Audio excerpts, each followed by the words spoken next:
ঢাবিতে ছাত্রদল ও বৈষম্যবিরোধী ছাত্রদের পাল্টাপাল্টি বিক্ষোভ। খুলনা প্রকৌশল ও প্রযুক্তি বিশ্ববিদ্যালয়ের সাধারণ শিক্ষার্থী ও ছাত্রদলের নেতাকর্মীদের মধ্যে সংঘর্ষের ঘটনায় ঢাকা বিশ্ববিদ্যালয়ে পাল্টাপাল্টি বিক্ষোভ মিছিল এবং সমাবেশ কর্মসূচি পালন করেছে বৈষম্যবিরোধী ছাত্র আন্দোলন ও ছাত্রদল। জানা গেছে, প্রথমে বিশ্ববিদ্যালয়ের রাজু ভাস্কর্যের সন্ধ্যা 7:30টায় ঢাকা বিশ্ববিদ্যালয়ে বিক্ষোভ মিছিল ও সমাবেশের ডাক দেয় বৈষম্যবিরোধী ছাত্র আন্দোলন।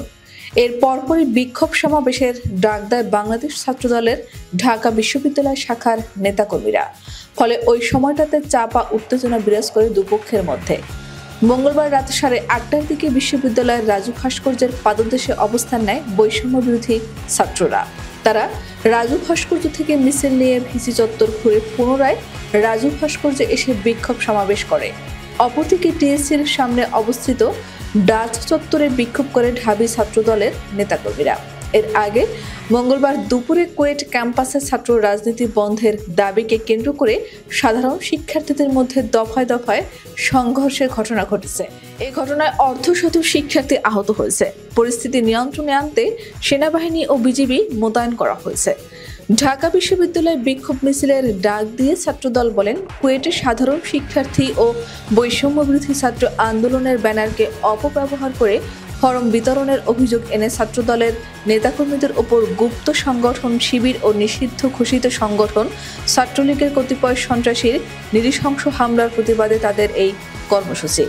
এর পরিপ্রেক্ষিতে মঙ্গলবার বৈষম্যবিরোধী ছাত্র আন্দোলনের শিক্ষার্থীদের নেতৃত্বে শিক্ষার্থীরা ছাত্র রাজনীতির ঠিকানা এই কুয়েটে হবে না দাবির মধ্যে একটাই, রাজনীতিমুক্ত ক্যাম্পাস চাই। এই ক্যাম্পাসে হবে না ছাত্র রাজনীতির ঠিকানা সহ বিভিন্ন স্লোগান দিতে দিতে বিশ্ববিদ্যালয়ের হলগুলো প্রদক্ষিণ করেন। এ সময় ছাত্রদলের কর্মীরা পাশ দিয়ে যাওয়ার সময় কেন্দ্রীয় জামে মসজিদের সামনে দুই পক্ষের মধ্যে উত্তেজনা দেখা দেয়। পরে পাল্টাপাল্টি ধাওয়া শুরু হয়, যা কুয়েটের বাইরেও ছড়িয়ে পড়ে। ছাত্রদলের সমাবেশে ঢাবি ছাত্রদলের সভাপতি গণেশ চন্দ্র রায় সাহস বলেন, কুয়েটে দুদিন আগে একটি টিম অত্যন্ত সুশৃঙ্খলভাবে ফরম বিতরণ করেছে, যা আমাদের সাংবিধানিক অধিকার। আজকে একটি গুপ্ত সংগঠন ক্যাম্পাসে ছাত্র রাজনীতি চাই না বলে মিছিল আয়োজন করেছিল। যারা সেখানে ছাত্রদলের ফরম পূরণ করেছে তাদের হামলা করেছে। তারা একটি মব তৈরি করে শিক্ষার্থীদের বোঝাতে যাচ্ছে ছাত্রদল ছাত্রলীগের মতো আধিপত্য করবে। তিনি বলেন, যারা ক্যাম্পাসে ছাত্র রাজনীতি চায় না বলে মিছিল করেছিল তারা এখন ক্যাম্পাসগুলোতে নামে বেনামে সংগঠন খুলে বসে আছে। ছাত্রদল কোনো গেস্ট রুম গণরুমের সংস্কৃতি ধারণ করে না। তিনি বলেন, ডাকসু নির্বাচনকে কেন্দ্র করে একটি মব তৈরি করা হয়েছিল যে ছাত্রদল ডাকসু চায় না, কিন্তু ডাকসু আমাদের প্রাণের দাবি। আমরা ইতিমধ্যে ডাকসুর গঠনতন্ত্র সংস্কারের বিষয়ে বিশ্ববিদ্যালয়ের কাছে প্রস্তাবনা দিয়েছি। আমরা প্রকাশ্যে মতামত বিনিময় করছি শিক্ষার্থীদের সঙ্গে।